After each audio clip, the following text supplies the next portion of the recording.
Okay, so I've been talking with several of you, and some of you have, I should say several of you haven't even started on your paper. And that has me rather concerned because your rough draft is due in less than a week. I am not going to upload these to Blackboard. I suggest that you take whatever notes that you need to take for yourself. Here's the reason I will not upload these to Blackboard. It's because I have found that when I upload other student examples, current students will plagiarize from the examples that I upload. So I no longer upload student examples so that their work will not be taken. The first one that we're going to read is Superheroes More Than What Meets the Eye. And the reason that I'm showing you this is because when I went over the instructions, I walked you through the steps. Step 1, pick 2 texts. Step 2, analyze the argument. Now you're not only using the components of argument, but now you are also adding issues, themes, and critical lenses.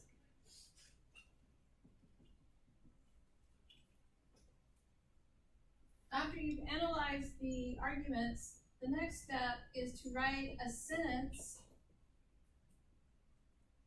for each text that identifies the claim and other parts of the argument. Then you're supposed to write your own evaluative thesis that compares the text.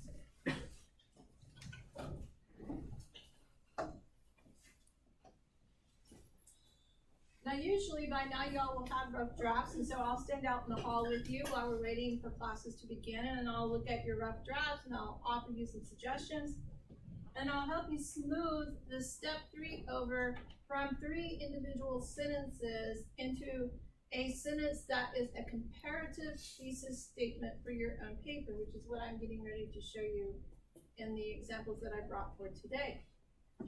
However, what I'm finding is that a lot of you haven't even started, so there's no way for me to stand out in the hallway and try to help you with this step 3. So in order to help you with that, we're going to look at some examples. The first paper, I need to give credit to Megan Giddens. She was a dual credit student from Owasso. The title of her paper is Superheroes More Than What Meets the Eye. Let's scroll down to her works cited so that we are well aware of her sources. So, Iron Man, the movie, that was in 2008, and Mark Waid, The Real Truth About Superman and the Rest of Us Too, which you have already read for this semester. Please keep in mind that this is a rough draft so that you will be well aware of if you see errors. I know the errors are there, but I can't show you how I graded her. That is against FERPA law. But I am going to talk to you about what is done well. I can tell you that all of the essays that I'm showing you for today did well as rough drafts and did even better as polished papers. So we are going to take turns reading, and I advise you to read loudly because I am recording this lecture so I can upload it to Blackboard for you. If you don't read loudly, we're not going to hear your voice, and we're not going to be able to understand what's being discussed. So we are going to start in the very back with Christiane. Christiane, would you start us off, please?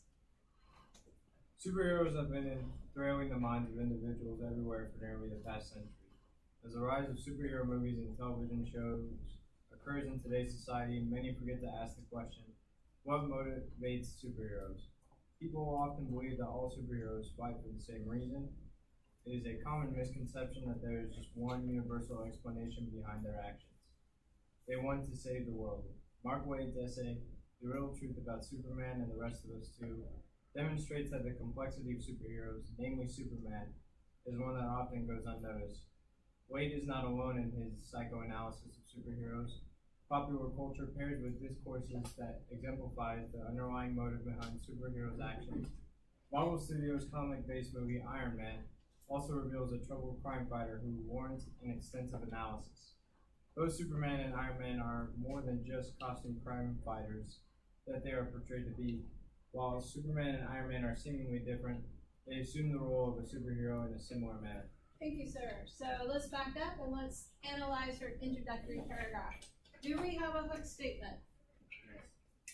What is the hook statement? Superheroes have been enthralling the minds of individuals everywhere for nearly the past century. Yes, exactly. And then does she start to introduce her topic? Yes. What is her topic? She says that the motives behind why superheroes do what they do is actually it's same. Keep going. She states that the motivation behind why superheroes do what they do is a misconception in society, whereas like their actual actions are broadly undefined. Yes, exactly. So she says everybody thinks that superheroes fight for the same reasons, and it's just a misconception. They all have their own reasons that they want to fight. So she has a hook. She's introducing her topic, which is superheroes and a misconception and the actions of superheroes. Then she introduces Mark Waid's text, and she says that he demonstrates the complexity of superheroes. Then she states that Waid is not alone, so she's adding flow. She's taking a little bit of information from the previous, putting it into her current, and now she's going to preview it. Not alone in his psychoanalysis, so we know something else is yet to come. She brings up discourses, and then she brings in Iron Man. And she says he's a troubled crime fighter. So we know that he's not just trying to save the world. Enter her complex thesis statement. Both Superman and Iron Man are more than costume crime fighters. While Superman and Iron Man are seemingly different, they assume the roles of a superhero in a similar manner. Now, she does not have all of the subclaims listed in her thesis statement, which is perfectly fine. She doesn't have to do that, because what she does is she uses very strong topic sentences to clearly define what her subclaims are. She's a very skilled writer, and she does her craft well. So let's continue. And now we're going to go to Jacob. And Jacob, I'm going to scroll down while you finish the paragraph. To understand the reasoning behind both Superman and Iron Man's actions, the background of the superheroes themselves is imperative. The relation between the two extraordinary crime fighters stems to a constant in their family life. They are parentless. Although Superman's birth parents left artifacts that accompanied him on his journey, his parents were not a part of the rest of his life. I'm going to interrupt you just for a second. So what she did is she has a topic sentence. All right, we want to understand Superman and Iron Man and why they do what they do. And then they say, in order to compare these two, we have to look at what their family life was like. And what was it? Parentless. Now, right after she states her comparison of the two characters, she provides evidence, which is what you're supposed to be doing for your essay. You need to support your comparison, and she does give the in-text citation. So she is doing perfectly what I have asked her to do according to the directions. So Superman's abandonment by his birth parents. Jacob? Superman's abandonment by his birth parents undoubtedly left psychological damage, causing him to most likely feel alone in a world where he is already considered an outcast. This, in return, forced Superman to search for a new way to supplement the emotional support his parents would have initially provided him. Comparably, Iron Man, the superhero alter ego of Tony Stark, has had a devastating parental experience as well. In Iron Man, the Apogee Award presentation video for Tony Stark displayed a picture of an archived news article that announced the death of Stark's parents, Howard and Maria. Howard Stark was a legendary weapons developer and the founder of Stark Industries, an industrial company specializing in technology and weapons manufacturing. The death of Stark's parents left him as an orphan with the metaphorical weight of the future of Stark Industries sitting on his shoulders. The passing of his parents greatly affected Stark. The death of the head of Stark Industries presumably caused Stark to feel pressure to keep his father's company profitable. Thank you. All right, so now what we have done is we have gone block by block. We have an introduction, then we have Superman, and then we have Iron Man. So she's introduced the topic, she's giving you the first person, she's giving you the second person, and while she's writing about each of these, she's comparing them but in their own way. What I want you to notice is her great flow of writing. So comparably is her transition. She takes you to Iron Man, and she has a great topic sentence. Has had a devastating parental experience. So we know we're talking about parental relationships and how they're the same for each of these characters. She introduces you to Tony Stark, telling you what happened to him, and then she gives you evidence. She takes these words from the movie. Legendary weapons developer. She makes sure that her movie is in italics so that that is done correctly. But what she didn't realize is that she needed to provide the screenwriters and the directors, correct? Okay. So I had to go back and tell her on a rough draft, remember you're making an argument for the directors and screenwriters, and she changed it in her polished paper. Then, after she has talked about what happened, well, she introduced Howard Stark, and then she says the parents died, and he has to run the Stark Industries. Then, the passing of his parents greatly affected Stark. So, dad, death, how it affected him, and what happened after his father passed away. He became the head of the company. So we have really smooth flow going through the paragraphs. The one comment that I had for her for this paragraph, besides the in-text citation, was that I wanted a little bit more quote. That was a very short quote for what she was doing, because it was only 3 words for the entire paragraph. So I would have liked to have seen at least a sentence within that paragraph, and she changed that in her finalized paper. All right, so we're on to the next reader, please. It is very rare to find a superhero that battles malicious conduct for the sole reason of liberating the public.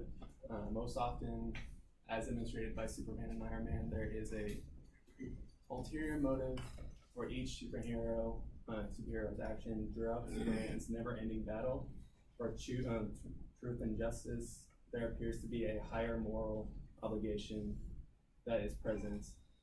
Despite being an alien from the distant planet of Krypton, Superman has a connection to humans. His connections consist of same basic need for community that is present in humans and is essential to fulfill his own happiness. The demand for a sense of belonging fuels Superman in his efforts to take the role of a protector. By putting his strength and superpowers to use, Superman prides himself for not only being a hero, for also being able to find a place for himself in the community. The accomplishment of finding a sense of belonging allows him to live with excellence. By doing so, Superman is able to fulfill his mission. Thank you very much for reading that. All right, so in this one, we have some really awesome quote integration. Never-ending battle for truth and justice. She adds her own words. Higher moral obligation that's present. Now she did forget her ending quotation marks here, but she listed the page numbers respectively. So she took what Wade was saying and she made his quotes work for her argument. She did not alter the intent of his argument, which is how you build your ethos. This is how you build your credibility. Then she has another very small quote down here, and at the very bottom of the paragraph, she has another very small quote. We call these quote nuggets is where it's less than a sentence. So since she had 3 small quote nuggets within this paragraph, the quote usage within this paragraph is good. It's not lacking by any means. So if we go back up to the very first sentence, we know that she's talking about the reasons that people do something. So we have moved from family to reasons, and the topic sentence directs us to that subclaim. If you go back to the board, we had intro, we had Superman, we had Iron Man, and now we're in a Superman paragraph. Let's see where we go next in regards to her structure. And it says, next reader. Similar to Superman, Tony Stark has another reason for being an Iron Man. Besides ensuring freedom and protecting America and his interests around the globe, Iron Man Stark's underlying motive comes from his need for redemption from the past sins and mistakes. His admiration for his father is evident throughout the movie. In Stark's return to Christine Everhart's comment during the conversation following the Applaud Awards, he labels his father and his father's efforts for the Manhattan Project for being a hero. Iron Man, during the press conference after Stark's return from being held captive in Afghanistan, he ponders the thought of Howard ever having doubts when dealing with Stark Industries' production of weaponry. Following his thoughts, Stark asked the crowd if his father, every inch of the man that they all remember in the newsreaders, Iron Man. The specific comment demonstrates that Tony Stark takes great pride in his father's addition to holding his father's higher moral standards. The fear weapons made by his company have already fallen into the wrong hands, and additional motive factors towards the actions as Iron Man. I'm gonna stop you right there. Thank you very much. So here are brackets. What do the brackets mean inside of a quote? Paraphrase. We're adding words into the quote. Yes. So these are not directly within the quote, but she needs to identify who's speaking and who's being talked about. So when you see the brackets, we know that this was not in the original text, but she's trying to make her sentence grammatically correct. So we've gone back to Iron Man. She's doing comparative work, and while she's doing it, she's providing us with proof along the way.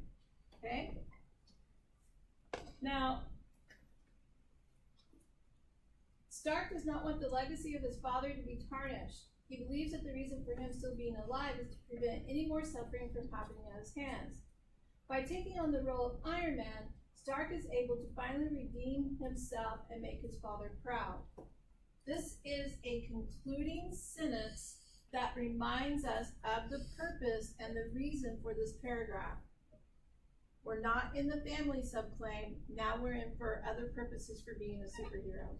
Yeah. So does every paragraph have to have a comparison essentially between the two texts, or can you go one paragraph, explain what this paragraph is about, then the next paragraph compare the last one, the last text? Not so you're going through on let's say your second paragraph, you're comparing Superman. Paragraph 2, you're comparing Iron Man, and then your fourth paragraph would be comparing them both. Yes, that would be a point by point, which is what we'll get to here in a minute. But right now, I'm trying to show you the organizational structure for comparison and contrast on what she used. Okay. So that y'all will know how to recognize what a comparison writing is and what you may need to do for your own writing. Oh, I thought like everything had to be like that. No, there are 2 ways to do comparison writing. One is block by block and one is point by point. And you can intermix the 2 to fit whatever purpose you have for your own writing. All right, next reader, please. Other small instances of parallelism are present between Superman and Iron Man. Superman risks his life, although his alien abilities are superior to place the needs of others first. Iron Man also puts his life in jeopardy to ensure that dangerous technology does not become controlled by the enemy. For example, rather than building the dangerous Jericho missile for the Ten Rings, the terrorist organization that held Stark hostage, he builds himself a super suit. By doing this, he is able to save himself from being assassinated while simultaneously finding another use for the missile parts. Additionally, he made it a priority to destroy any remaining Stark Industries weapons that were not being used by the United States military. Another similarity between the two superheroes is that they both take to the skies boldly and unashamedly, using their superpowers to save lives and maintain the peace. Flying is a privilege that not many superheroes have, but both Superman and Iron Man use it to their advantage when trying to stop their opponents. So this paragraph directly addresses the question that you just raised. So this is a point by point. Her topic list lets us know that she's going to discuss both Superman and Iron Man in this body paragraph. She first goes with Superman because she's keeping the order that she has in her introduction. She talks about him, offers evidence. The very next sentence is Iron Man. She talks about him. She offers evidence. And then she talks about both of them by stating the two superheroes and what they do. This is the point by point. This is where you would be alternating either every other line or every couple of lines, but they're both within the same paragraph. Now, her concluding sentence lets you know that she's driving home the purpose of this entire paragraph. And then she keeps her transition at the beginning of the next paragraph. So we are to test. Although both Superman and Iron Man share similar qualities, they have their differences. As the way most of the cultural icons in the superhero world do, Superman has created a disguise for himself so that he can live a private, seemingly normal, everyday life. Superman's alter ego, Clark Kent, allows him to appear as a mild-mannered individual rather than a powerful alien from the planet Krypton.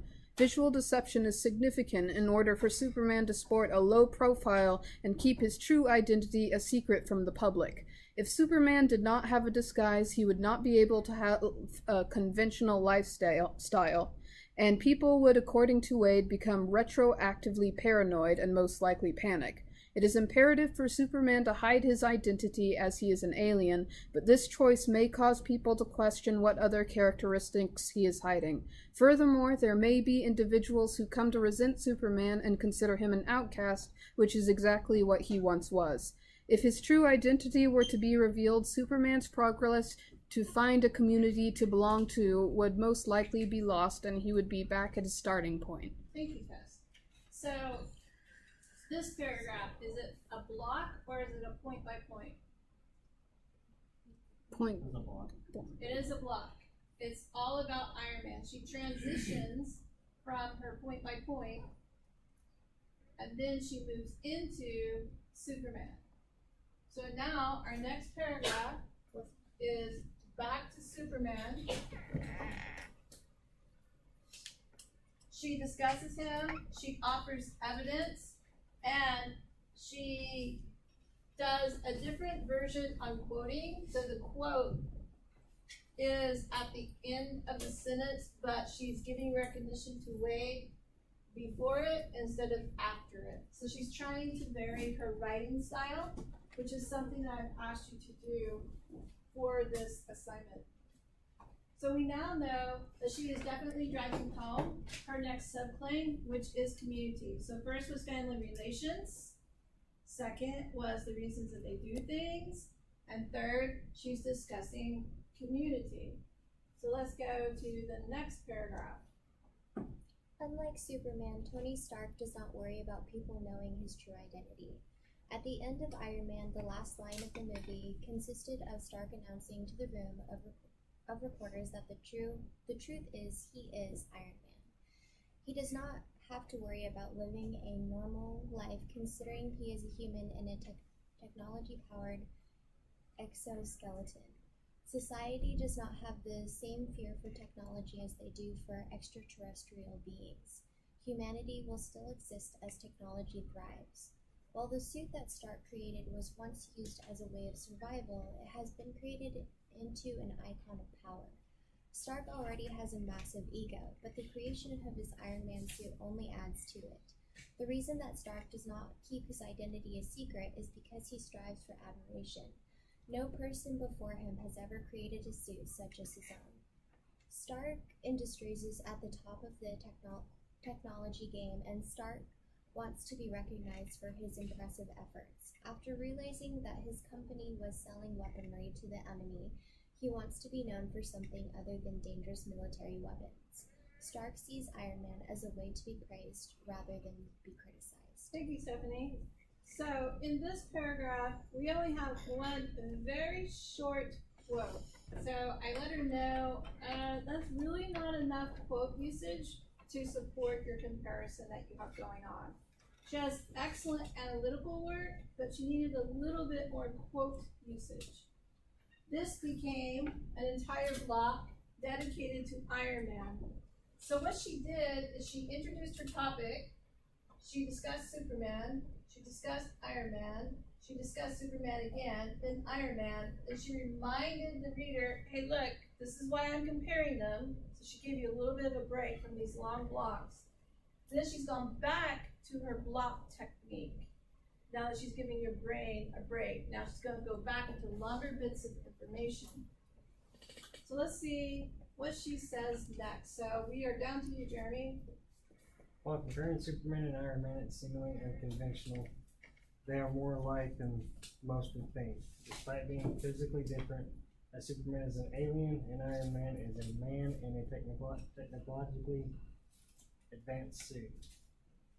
Both share commonalities as they take on the responsibilities that come with being superheroes. The devastating home life as well as the self-fulfillment that both characters strive to achieve lead them to be exceptional in their endeavors. The depiction of the costume liberators is changing as more individuals take a deeper look into what is the driving factor between their life-risking engagements. Superheroes are not so different from the average person. The choices they make are influenced by various circumstances that occur in their lives. As people finally begin to understand that superheroes are more relatable than many might believe, the idea that anyone can be a hero may become more prevalent in the future. Heroes are essentially to providing hope for society as individuals work to exceed expectations as well as overcome the boundaries that were once created. Thank you very much. So we just read her conclusion, and what I want you to notice is that her conclusion has to use the point by point in order to wrap up her argument. Okay? So there are no quotes in her conclusion. It's all her own words. She reminds you what she did. She says, hey, we compared Superman and Iron Man. And she says, they're more alike than what you might think. Because let's stop and think about it. What is Tony Stark / Iron Man known for? Rich? Rich, playboy, drunk. Right? That's what he's known for. Not until we get into like Iron Man 3 do we get him starting to be like, hey Pepper, I want to settle down with you, right? Up until that point, he's all about being a ladies' man. Superman, on the other hand, is he known for being rich, playboy, and a drunk? No. What is he known for? Boy Scout. He's the Boy Scout, right? The chest is all out in the air, and he has little squirrely hair going down, and he's looking up, and oh, don't you just want to be like me? Yes? Okay, everybody stand up. Stand up. So now, you want to stand with your feet at least a little bit further than your hips, and then you want to take your hands, you want to make a fist. You want to put the fist at your natural waist. which is the skinniest part of your torso. Then you want to push your chest out a little, just lift up your head. This is called the superhero pose. This pose has scientifically been proven to increase your confidence and make you feel better. So yes, I do this before class. No, you gotta hold it. Gotta hold the pose. Don't you just feel better? Okay. Now normally you would hold that pose for 5 minutes. Oh no. You would hold the pose for 5 minutes, and seriously, they've done like research studies on this. It really does make you feel better. It improves your confidence, and in fact, no joke, our police, firefighters, emergency responders are known for doing this exercise a lot because it does increase confidence.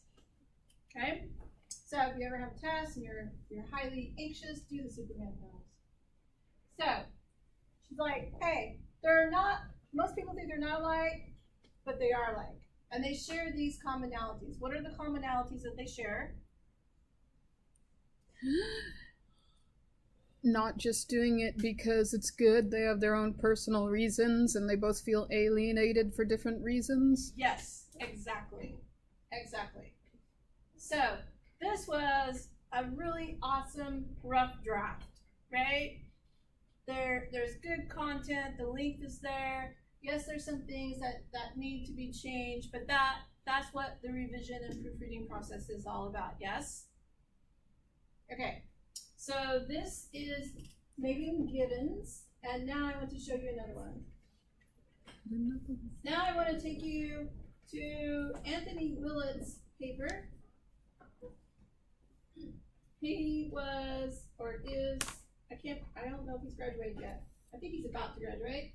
He was a music major, and he is heavily into Disney movies, so it was really nice to have him in the class because I actually had somebody to talk Disney with, because most people don't want to talk Disney, because they're afraid that people will look down upon them if they're known for watching children's movies. But most of our animated movies aren't for children anymore, right? They're for an entire audience. The title of his essay is A Broken World. Let's go look at his Works Cited page. He is using the movie, or the book, The Hunger Games, and he's using the movie Zootopia. Now that is a rather odd pairing, don't you think? Yes. So are you curious as to where he's going to go? Let's find out. So we are going to read A Broken World. I'll start us off with the introduction. The world is complicated. There is so much to take in that human mind cannot comprehend it all. When the human mind fails to comprehend, however, it does well to simplify. It does this by creating the binary division that exists in most societies. For example, pretty versus ugly, smart versus stupid, and successful versus unsuccessful. There are other common binaries in the media, such as the strong versus the weak, and the rich versus poor binaries in Susan Collins' The Hunger Games trilogy. Two other binaries are the predator versus prey, and the big versus the small binaries in Disney's Zootopia. It's presumptuous to categorize people like this, especially when oppression occurs. Perhaps what the Hunger Games and Zootopia mean to show is that binaries do not define a person. Rather, it is the complex combination of these binaries that do. Does he have a hook? Does he introduce his topic? Does he tell you what text he's going to compare? Does he have a thesis? Does he use a 3-part thesis? Yep. No, he doesn't. So what does he have to have in his paper if he doesn't use a 3-part thesis? Theme, critical ends, etc. Yes, strong topic sentences and strong concluding sentences. Those parts of composition guide the reader through your argument. Without them, the paper will fail. So let's see what he does. Now, if you will notice, he introduced the Hunger Games trilogy, and then he introduced Zootopia. However, this very first paragraph has Zootopia. So one of the comments that I gave him was, hey, your body paragraphs are out of order. If you talk about Hunger Games first, your first body paragraph should be talking about Hunger Games. You need to keep the same order. So here we go. In Zootopia, Judy Hopps is an optimistic bunny with dreams of protecting the city as Zootopia's first bunny cop. Growing up, Judy's school bully, Gideon Gray, and even Judy's parents tell Judy repeatedly that, for a bunny, being a cop is impossible. There's never been a bunny cop. Bunnies don't do that, Stu, Judy's father tells her. However, while one may say Judy lies on the small end of the big versus binary, there is another binary in which she proves more beneficial, and that is the motivated versus apathetic binary. Don't you just want to laugh? I mean, isn't it rather comical? Do we ever really think about apathetic versus motivated? Not really. This is awesome. I mean, like, come on, doesn't it make you want to smile? It does me.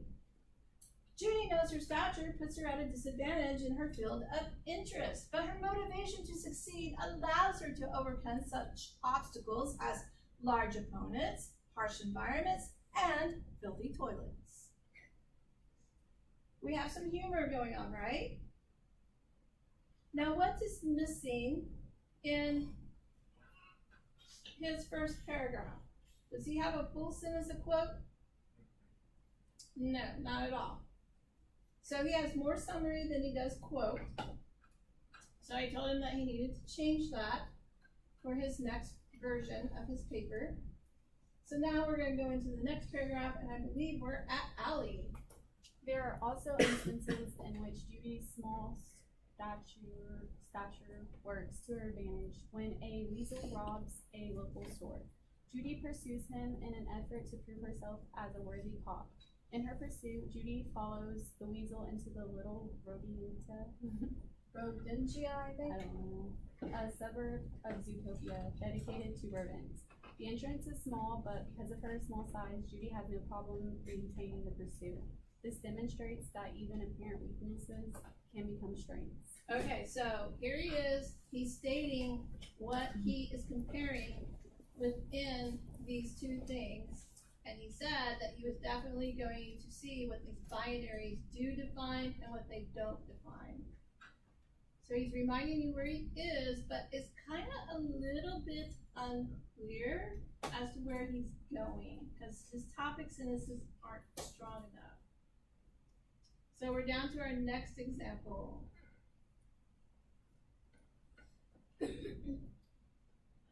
So is he using the trilogy or just the first book? That's what I told him he had to clarify, because he's not supposed to use a trilogy. He's only supposed to use the book. Good question. Your turn, sir.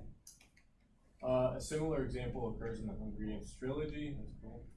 Katniss Everdeen is an average teenager in District 12, one of the 12 districts run by the capital. The capital is a great source of wealth, only willing to share its wealth to the districts whose tribute wins the annual Hunger Games. All year, the capital will show winning districts gifts of grain and oil and even delicacies like sugar, while the rest of us battle starvation. Katniss narrates. Though Katniss is poor and the capital is rich, Katniss' love for her family and friends in District 12 motivates her to do whatever it takes to protect them. To do that, sorry, I lost her. I'm sorry. That's fine. To do that, she must rebel against the capital and survive the Hunger Games to resume her role as a caretaker. In this example, Katniss demonstrates that her status as a poor in the rich versus poor binary is irrelevant when paired with status as strong in the strong versus weak binary. Alright, so he's reminding you why he's discussing this. Who would have thought to compare Zootopia and Hunger Games? I would not have gone there. Like, he blew me away with what he decided to do. I was like, really, Anthony? That's pretty cool. Go for it. No offense. I think you can compare like a lot of movies because they all set out with this like motive of there's a problem and you need to solve it, and you can't solve it because you don't fit the criteria to solve it. Oh, I would take offense to it because that is what we do with every single thing. But my mind would not have gone to Zootopia and Hunger Games because I don't have little kids in my house anymore, right? So what's playing on my TV is not Disney movies. It is all my superheroes and all my action and sci-fi. Yes, my kids are grown and gone. Mom can watch what she wants until the grandbaby comes over. So yeah, you're right. Okay, so let's see. Camille, do you want to read? To take it a bit further, one may even say it is a fact that Katniss grows up poor that facilitates her becoming strong. Katniss' economic status is indicative of her father's death. When Katniss' father dies, the responsibility of two parents is thrust upon her mother.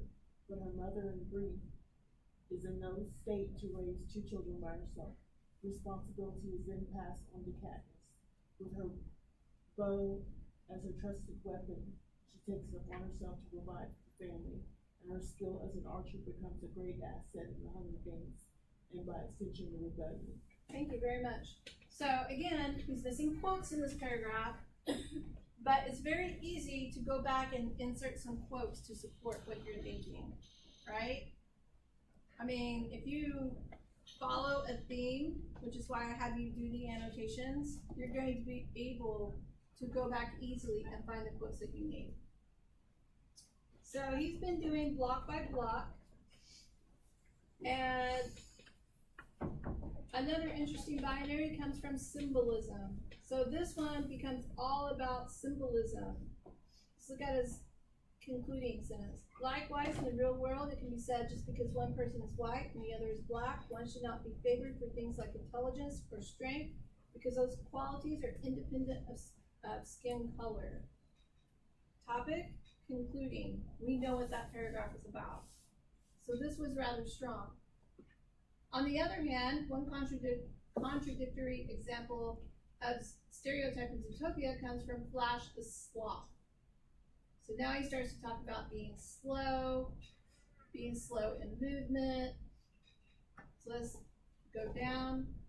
He says, he also shares the joke with his coworker Priscilla. In the sociable versus shy binary, this means Flash leans towards sociable, which shy's theory despite his slowness. So here he's going to be analyzing why people are viewed in certain ways. He's still doing it, he's still doing well. Let's just go down to, here it is. Let's go read his conclusion. We are to the other side, Savante. The fact that the oppressed are able to overcome their oppressors in the end is strictly done so that interactions of not just one binary, but many. Zootopia's Judy Hopps' motivation to excel in police detection despite her size and status, and the Hunger Games trilogy's Katniss Everdeen uses strength to encourage the rebellion that overthrows the tyrannical capital. It is even possible for alleged weaknesses to become strengths. As Judy, the diminutive stature and Katniss's extreme poverty demonstrate, overall labels are oversimplifications. No one word can sum up people or their capabilities. It takes a collection of these words and more to do them justice. Alright, so let's look at his last couple of sentences. Do these last couple of sentences basically summarize what he's been doing in this paper? Has he been talking about labels? Yes. Does he demonstrate that sometimes we oversimplify labels when we should be looking at broader context? Yes. And that's what this course is asking you to do. I'm asking you to consider the rhetoric of different opinions for all of your papers. Okay? So this was Zootopia. I thought you might like something a little bit lighthearted. right? But we also have Hunger Games, which is not exactly lighthearted. And then now we have Harry Potter. So this was Megan Phillips. And again, this is a rough draft, so yes, you are going to see errors in the rough draft. But let's find out what is on her works cited page before we begin. So she is actually using the book, The Goblet of Fire, and she is using an episode from the TV show Merlin. And this episode aired in 2009. So I had to talk to her about her citation because obviously she can't remember everything that's been said back in 2009, which is almost a decade later. So we had to correct that. Let's read the conclusion first. Two completely different stories from two completely different eras share many commonalities that can be drawn between them. The commonalities include the fate of the character, their brilliant displays of bravery, and finally, the shared primitive nature of entertainment. To have a destiny and to know about the destiny seems to define each of the characters' lives. Bravery seems to be within the theme of competitions, whether the competition is the Triwizard Tournament or a simple jousting match as shown in Merlin. In both stories, Harry Potter and Merlin, the characters, Harry Potter and Arthur, compete in a competition for glory and bravery, yet the competition is a form of entertainment for others. So I already know which two texts are going to be analyzed. I already know what she's going to be talking about.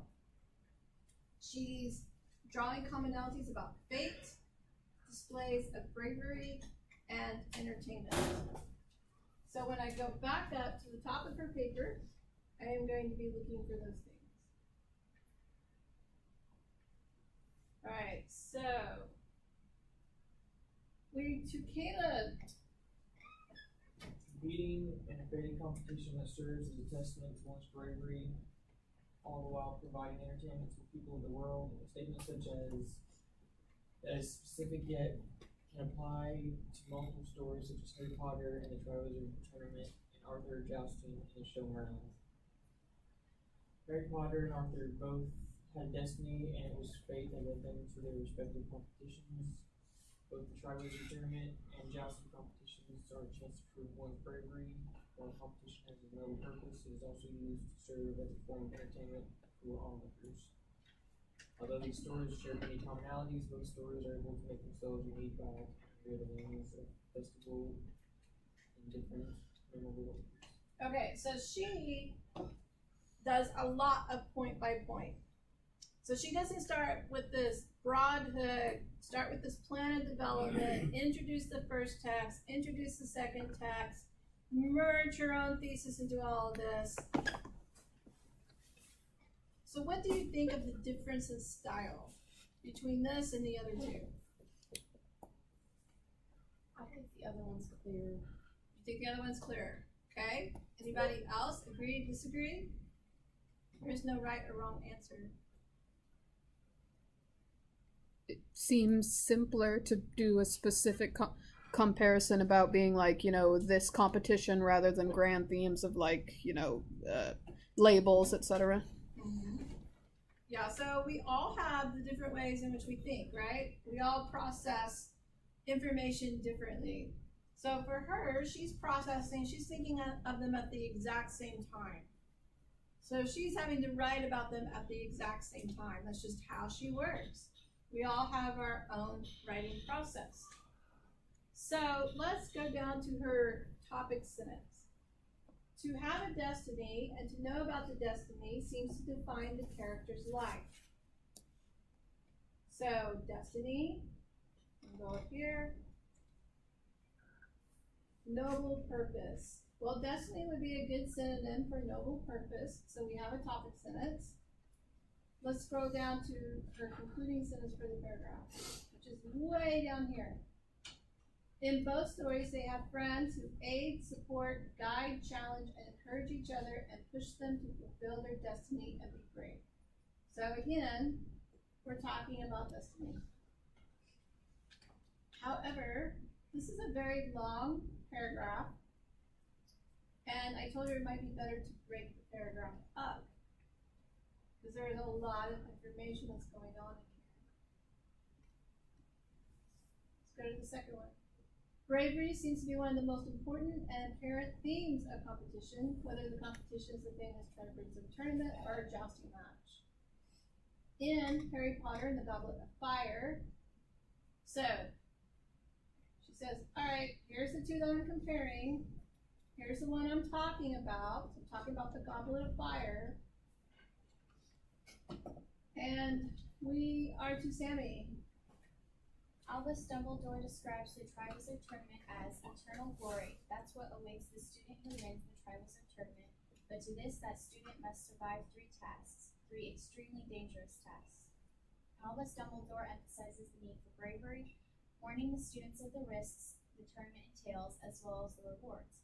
Harry Potter, who is aware of his destiny and born famous, but not knowing his importance until later in life, wants nothing to do with the thought of eternal glory. Harry never wished to be famous and never sought ways to become more famous. Although when fate placed him in the tournament, he showed bravery by not backing down or giving up any of the tasks despite adversity, inexperience, and fear. He tried his best and never once played the game safe. Similarly, in Merlin, Arthur was born famous as the Prince of Camelot. Arthur was aware of fame and was constantly under scrutiny to perform. With this added pressure, he did not seek further fame, yet competed as part of his duties as a knight and prince. All right, I'm gonna stop you right there. So she's going on and on and on, and there's no quote. So what does this turn into? Exactly, it turns into summary. Although she is comparing, she has to back it up with evidence. Otherwise, you are just summarizing. The evidence is what supports your comparison. You can't just tell the reader what's going on, you need to show the reader. She also uses capital letters, which you do not use all caps, not unless that was in a book, which it wasn't printed that way. I thought that was a book that she was It was, but it wasn't printed that way in the book. Oh, really? I went and I checked it. You don't use the quotation marks on an extended quote, those would be off, and she's needing to list who the screenwriters and directors are for this television show. So then she goes into a transition. In both works, Harry Potter and the Goblet of Fire and Merlin, the characters Harry Potter and Arthur compete in the competition for glory bravery. So she's reminding you where she's at in her sentence. So one of the reasons that I want to show you this is she has a really solid argument going on in her paper, okay? She is comparing, but what she is lacking at this point in her rough draft is quote usage and good organization. There are a lot of mechanical errors that she should already know how to do being a Comp 2 student. You should already know how to use quotations. So we had to review that as well. The reason that I'm showing you these examples is because I'm trying to help you smooth this over the step 3 that you have for this essay, okay? I wanted to show you some different ways on how to do this. You are Composition 2 students. You don't have to list the 3 components, but if you don't, if you just have a main thesis and you don't use strong topic and concluding sentences, your grade's gonna go way, way down.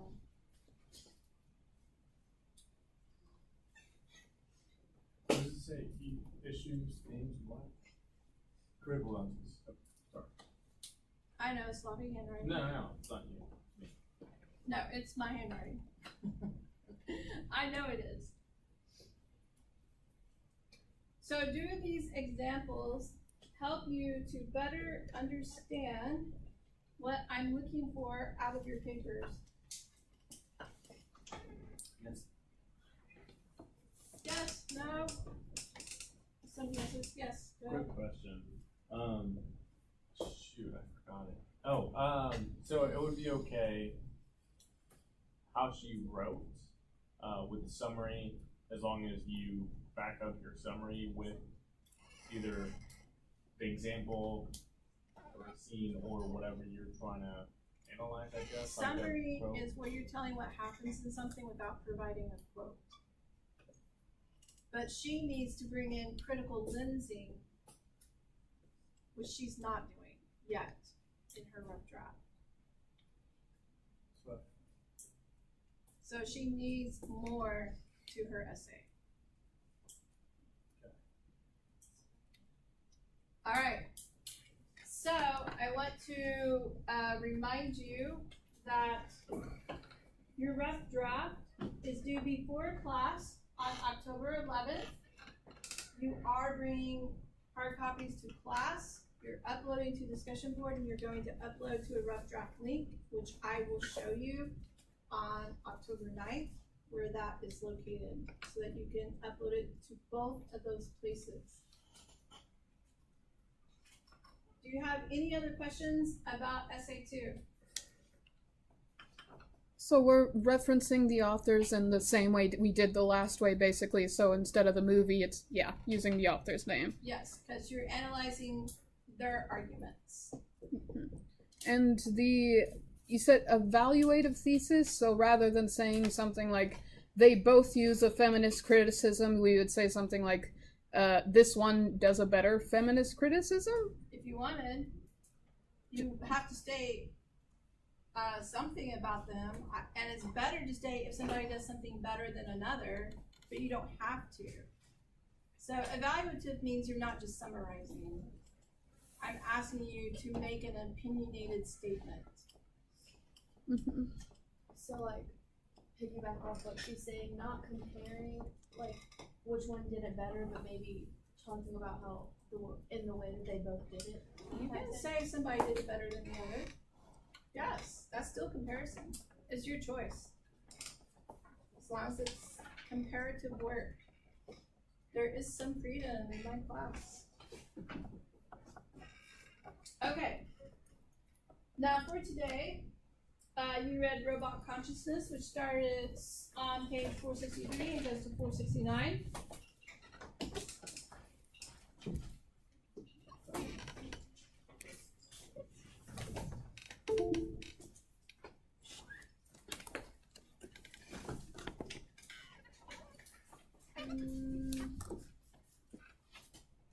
Nope. Oh, come on. Tell me you're not gonna work. Oh, really?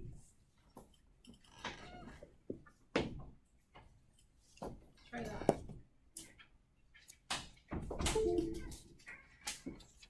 Ha! You have it. Alright. So, there were 3 stories that you read for today. You have Eric, and I have no idea how to pronounce his last name. Yes, Jacob. We turn the light on. Yeah, absolutely.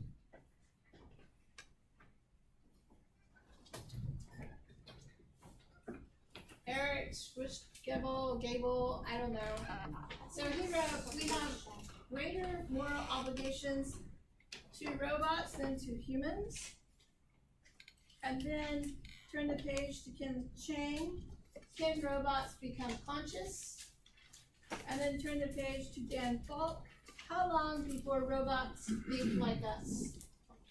Now, the whole reason that I asked you to read these texts is because AI consciousness is a huge continuum of opinion in our society. Like, there is so much rhetoric regarding AIs and robots and what's going to happen. So we have drone cars delivering packages. We have Uber cars that are driving customers to where they need to go all by themselves, right? We have robot dogs, and we have AI humanoids, which I told you about before, and I got the same look I'm getting now. I'll show you here in a minute. So let's talk about, what does Eric Schwartz Gable say? What is his overarching argument? I'm not asking you to dissect everything. Jacob.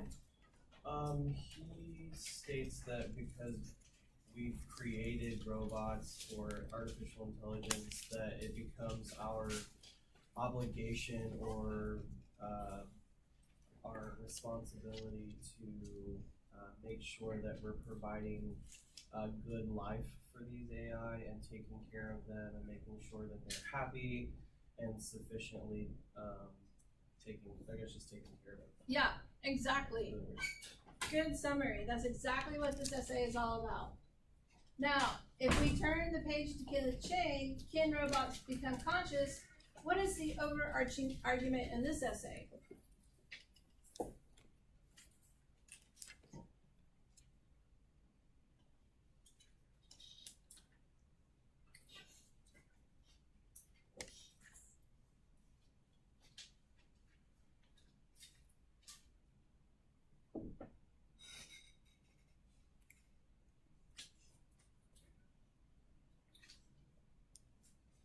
What does he think? Does he answer his own question?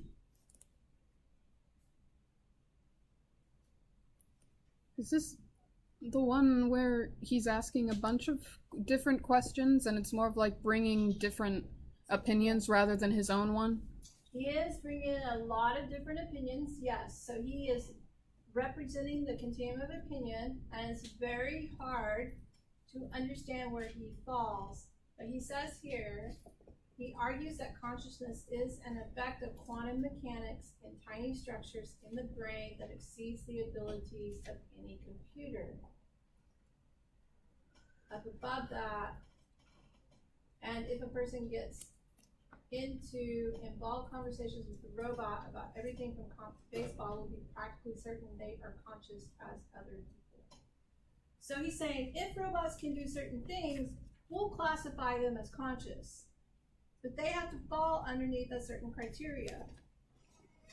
And so he's wanting you to question, what is that criteria going to be that we establish for consciousness? Then you move into Dan Falk's, how long before robots think like us? And it opens with the Terminator films. It moves into a space odyssey. I mean, how fitting is that? How the computer kills off his crewmates, right? In this one, he starts talking about the Turing test, Turing. And he says, a robot can be considered conscious if they can trick an interrogator X percentage of the time, all right? And so he walks you through all these studies that have been done. He tells you what happens. He tells you how many people participate in it. And he says the most successful one was an AI named Eugene.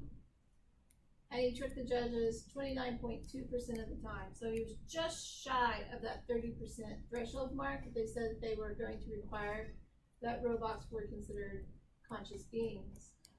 He continues his argument by talking about the nature of the test. And he talks about the progress of AIs, their navigation system in cars, the apps on cell phone, the internet, all these different things.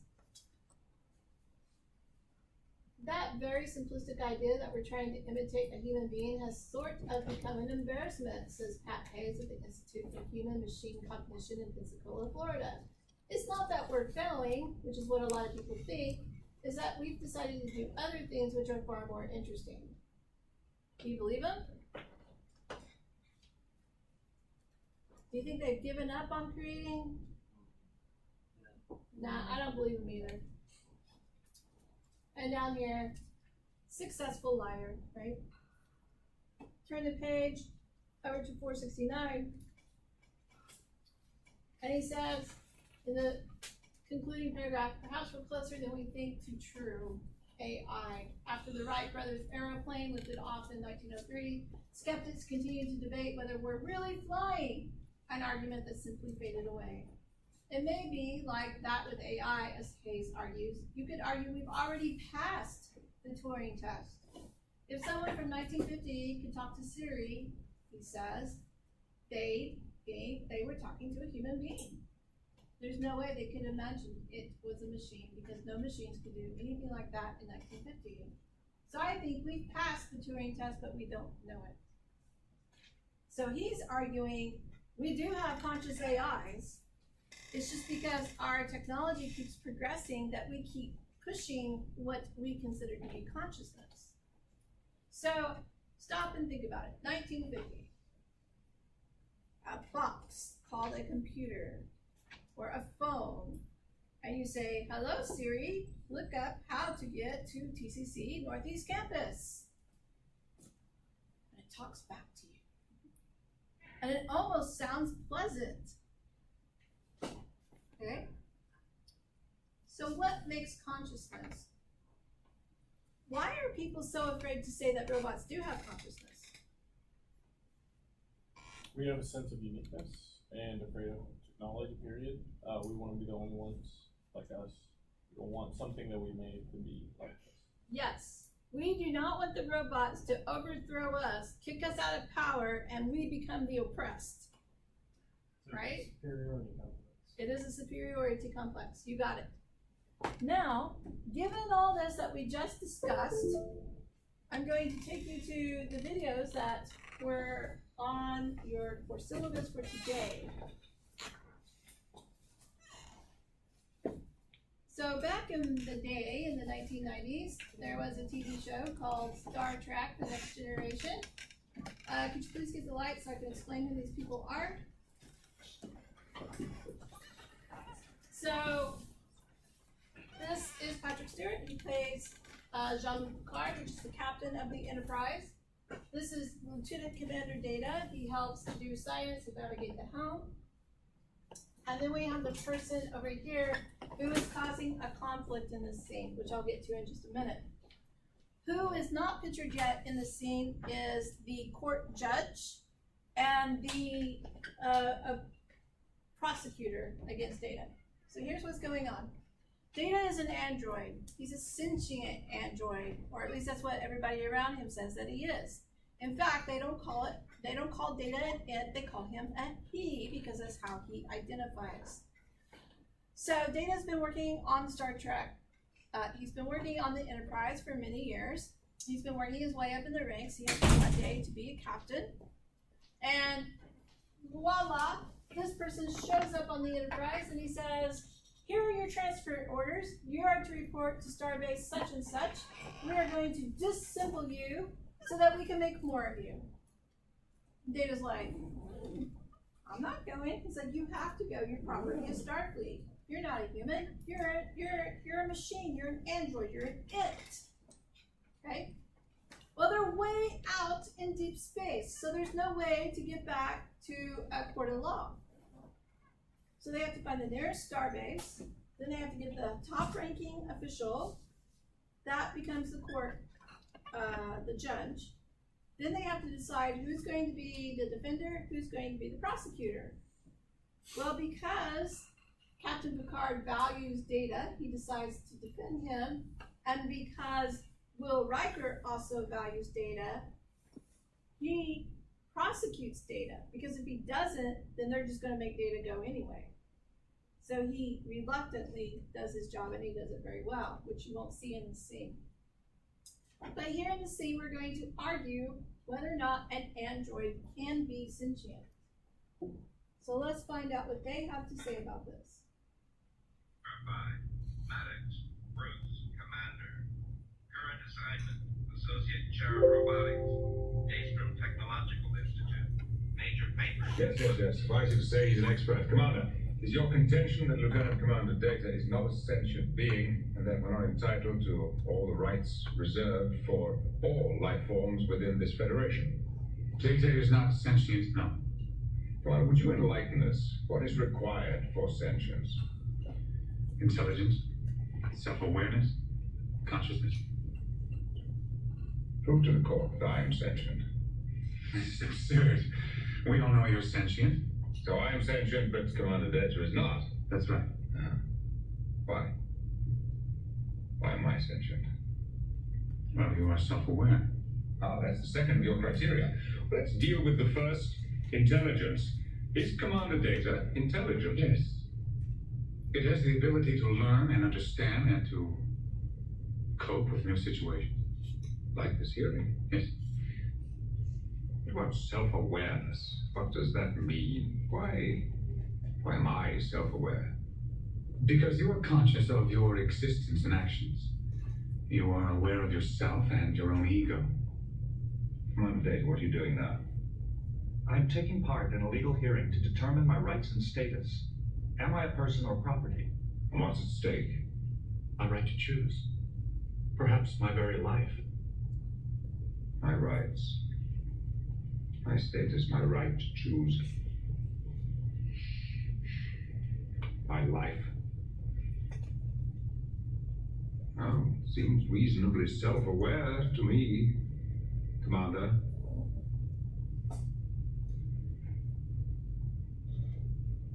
I'm waiting. This is exceedingly difficult. Do you like Commander Data? I don't know it well enough to like or dislike it. But you admire him. Oh, yes. It is an extraordinary piece of engineering and programming. Yes, you have said that. Commander, you have devoted your life to the study of cybernetics in general. Yes. And Commander Data in particular. Yes. And now you propose to dismantle him. So that I can learn from it and construct more. How many more? As many as are needed. Hundreds, thousands if necessary. There is no limit. Single data, and forgive me, Commander, is a curiosity. A wonder even the thousands of datas. Isn't that becoming a race? And won't we be judged by how we treat that race? Now tell me, Commander, what is data? I don't understand. What is he? A machine! Is he? Are you sure? Yes! You see, he's met 2 of your 3 criteria for sentience, so what if he meets the 3rd? Consciousness in even the smallest degree. What is he then? I don't know. Do you? Do you? Do you?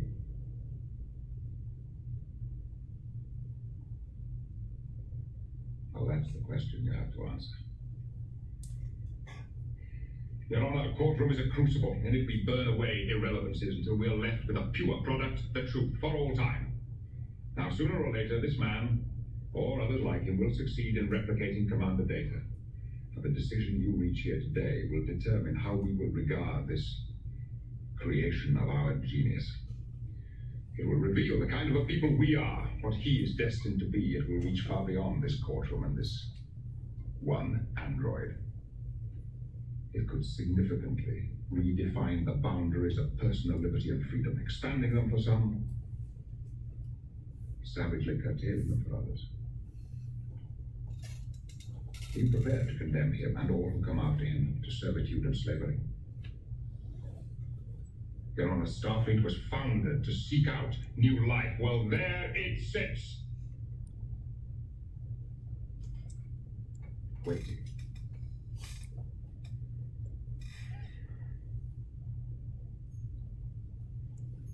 You wanted a chance to make law. Well, here it is.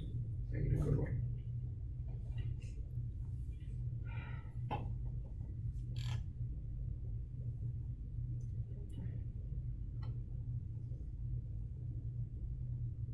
It's as if they're looking at me, and I don't know what it is. This case has dealt with metaphysics, with questions best left to saints and philosophers. I'm neither competent nor qualified to answer those. But I've got to make a ruling to try to speak to the future. Is Data a machine?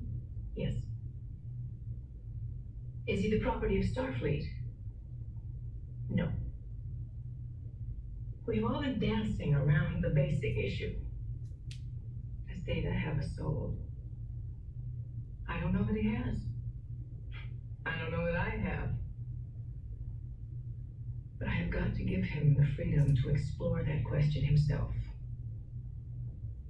It is the ruling of this court that Lieutenant Commander Data has the freedom to choose.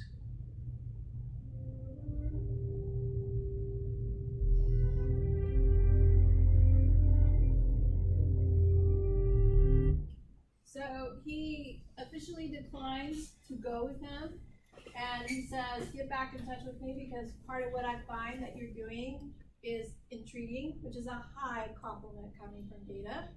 Okay? Now, couple that with Sophia, the humanoid robot. I've told you about her in class before, and I want to fast forward this because I want you to see what she looks like.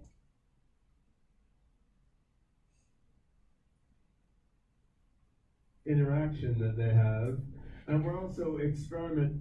Okay, so they've gone beyond just Sophia, and they've built another one. However, you won't see any of the gloves or anything on him. Now, since this has aired, you can see up here the dark hair, the dark eyes, right? So they have continually made it to where she's not going to appear so robotic. Now, what I want to show you is some comedy with Sophia. She actually appeared on the Jimmy Kimmel Live show. And I'm going to fast forward to where she comes on the show. All right. Now, there is no one speaking into a computer that is saying the words that is coming out of the robot's mouth. This is the robot that is going to be speaking. David Hansen and his robot, Sophia. Oh my gosh, welcome. Thank you so much for coming on the show. Nice to meet you as well. David, you brought a friend with you here, and this is really kind of freaking me out. Yeah, this is Sophia. Uh-huh. And Sophia is a social robot, and she has artificial intelligence software that we've developed at Hansen Robotics, which can process visual data. She can see people's faces, she can process conversational data, emotional data, and use all of this to form relationships with people. Okay, so, I mean, she's basically alive, is that what you're saying? Oh, yeah, she is basically alive. Would you like to maybe give it a try? Sure, give her. I'll just say, listen, this is like, you see how awkward my first date turned. It's a robot. I'm getting nervous around a robot, a very pretty robot. So what do I just say hello to?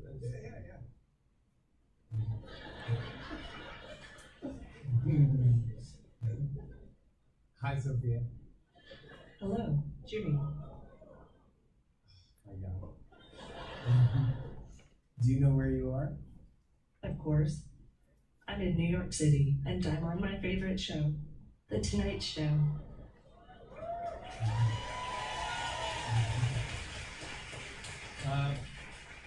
Sophia, can you tell me a joke? Sure. What cheese can never be yours? What cheese can never be mine? I don't know. Nacho cheese. yeah, that's good. That's right. I like nacho cheese. Nacho cheeses. Ew. Gosh, ew. I'm getting laughs. Yeah. Maybe I should host the show. Okay, all right. Stay in your lane, girl. No. Jimmy, Uh-huh. would you like to play a game of rock, paper, scissors, robot style? Sure. Okay, let's get this game going. Show me your hand to start. Rock, paper, scissors, shoot. I won. This is a good beginning of my plan to dominate the human race.